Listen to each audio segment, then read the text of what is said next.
Eric Latif, and on sign language interpretation is Damien Evans. Tonight, President William Ruto has reorganized his government, moving 7 principal secretaries from their current state departments to new dockets. Those reassigned include Kiplagat Tum from the Ministry of Health Medical Services Department to Sports docket. KTN's Daniel Kariuki with more on President Ruto's first reshuffle. Good morning, everybody. Let us pray. In his first ever reshuffle since taking office last year, President William Ruto announced changes moving the DPP to a new office and several principal secretaries. After 6 years of being away, Director of Public Prosecutions Nordin Haji is making a return to the National Intelligence Service. Go ahead of us in everything that we do.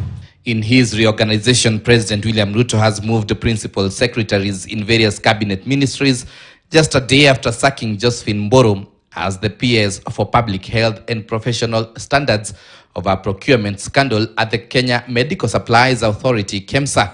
In the changes communicated by the head of public service, Felix Koskei, Josephine will be replaced by Mary Muthoni Muriuki, who has been moved from the Interior Ministry's State Department of Correctional Services to the Health Ministry.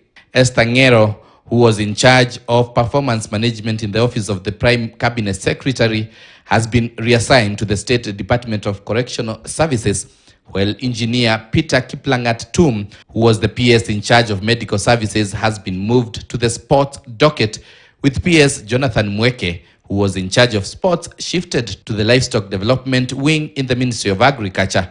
Ephantas Kimani, who was in charge of the forestry department, moves to the irrigation department, while Harry Kimtai, who was the PS for livestock development, will now head the medical services docket in the health ministry. And following the vacancy arising from the sacking of Josephine Mburu, the head of state has nominated Faith Njeri Harrison for appointment as the PS for performance management within the office of the Prime Cabinet Secretary.